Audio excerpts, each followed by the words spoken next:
all you really need to do.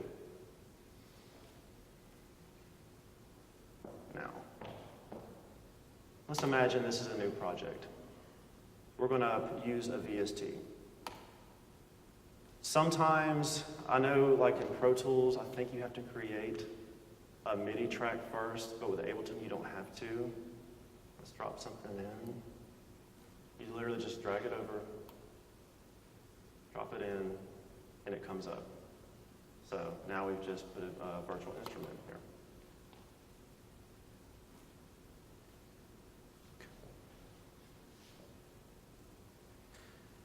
Okay, now when using virtual instruments, that's the thing that people get confused about sometimes. And I've had this question, like, what keyboard do I get? I want to get something with good sounds. And you know, that's how you get the sounds in, right? No, I mean, not for the most part. I do have some hardware synthesizers, but usually I work within the box because nowadays you can get some really good sounds. So let's set this up on this, let's actually use the piano that I have in here already. We'll go off to the side. So, I have my MIDI routed with all ends. It's really kind of a general thing, which is fine. You know, if it's just you and you're not working with like multiple people and you all have everything routed into one, that's fine. But for the sake of the presentation, let's choose a Kai MPK input. It's as simple as that. Now I can use this VST. Let's see.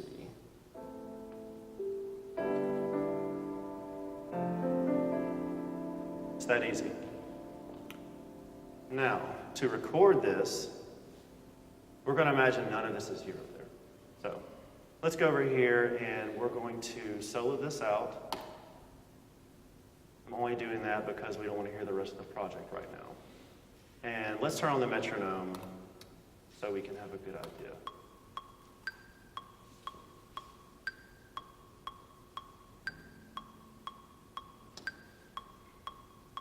Sorry about that, we have a filter on right now. Turn that off.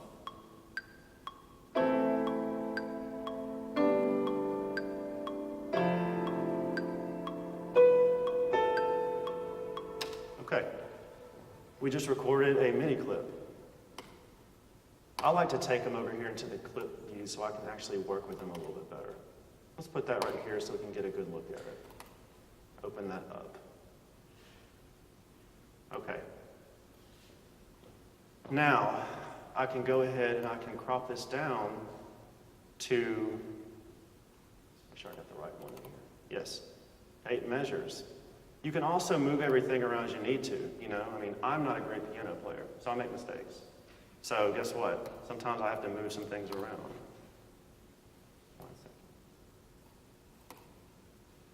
Okay. That's odd. Perfect time for problems, right? In a presentation? But at any rate, usually I've actually never encountered this, so I'll have something new to overcome. I'm always learning. You know, you're never going to have it all figured out. You're always going to learn something new. But you can move these notes around. You can, for example, with this, you know, I played my piano line, and then I doubled the root on all my chords, you know, to give it more of a full sound. Okay. Now in mixing, this is the fun part. This is actually a little bit more broad than this presentation. I really wanted y'all to kind of have an understanding of what you need to do to get started, some of the equipment, how to work your way around your workstation, and that's the important thing. You have to get all that down. You can't just, you know, jump straight to it, you know, as Mr. Works would say, oh, tassel to the right, it's all done. No, you have to kind of work through it. You need to figure it out. So that's what I want you to challenge yourself to do. If you're just starting out, learn the basics. You know, get your workstation, go around in it, play around with it, figure things out. You know, don't try to jump straight to the production and have like a big thing going, which you might. You might be one of the people that's just really good at it. But learn the basics, and along the way, you're going to build up, and you're going to kind of figure some things out. You know, and we live in a time now where you can use the internet. Be careful though, you know, because not everybody knows what they're talking about on the internet. You're going to get some people that say this is wrong, this is right, you know, and when it all comes down to mixing though, I will say this, it comes down to your ear. They say there is wrong and right ways, which there are, but it comes down to how you hear things. So just to kind of touch on that a little bit, every workstation is going to come with a big old variety of different tools you can use. Just for some of the basics, let's talk about something such as the EQ. The EQ is how you can manipulate and craft your sound. If you can imagine, having a canvas and a paintbrush, that's how you can do your picture. And the EQ is a lot, it's the same way. You can carve exactly what you want. For example, in this piano part, I rolled off some of the low frequency because I didn't want it to clash with the bass. You didn't want to muddy things up. That's something that'll happen a lot. Not so much if you're doing just a couple of instruments like a guitar piece or vocals, it's just a solo thing. You won't really run into that too much. But when you start getting on larger scale productions, everything starts, fighting for space, and you need to kind of carve things out a little bit. Okay. Now, once we've set everything up like we did, y'all saw how easy it was just for me to hit record and get that MIDI loop in there. It's quite simple. So what I want to do now is I'm going to play this composition that I put together today for this presentation.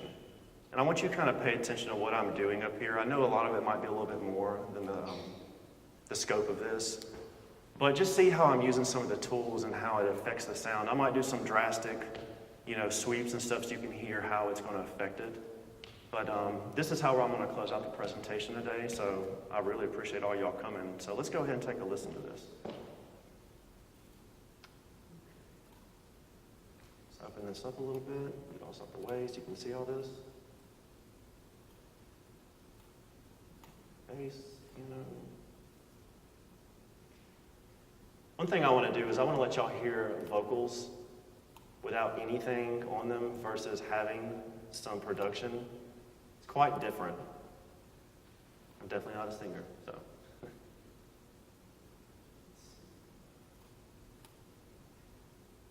This is raw, just a recorded vocal. Of course, I recorded it in my vocal booth, and I like to say all I used was foam within a walk-in closet, and it's completely dead. So you can turn many things in your house into a quality environment. And I don't wanna feel like this again. It's got my heart dragging across the floor. Okay. Now that's without any effects on it. There was a little bit of reverb and delay in the beginning, but I took that off. I apologize. Okay, now let's listen to it within the mix. We'll kind of build into it. I'll start from the beginning and let you hear how it works into it. And I want you to, like I said, pay attention to the different effects and stuff I have. And for the most part, as far as like studio effects, all I'm using down here in the sends is a little bit of reverb and delay. And you can bus everything to that because you really don't want to start stacking different tools on top of each other. If you have too many reverbs or it starts clashing. It's easier in most cases just to go ahead and send them to one. But that, like I said, it's not always the case. You kind of go with what sounds right for you.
appreciate that. But I just really want to help everybody, the newbies for the most part, you know, what you need to do to get started. So, guys, if y'all see me in the hall and you have any questions, I'd love to help you. I'd love to help you get started. And like I said, in the program, I have my email. Feel free to email me, and I'm going to send you the PowerPoint if you want it.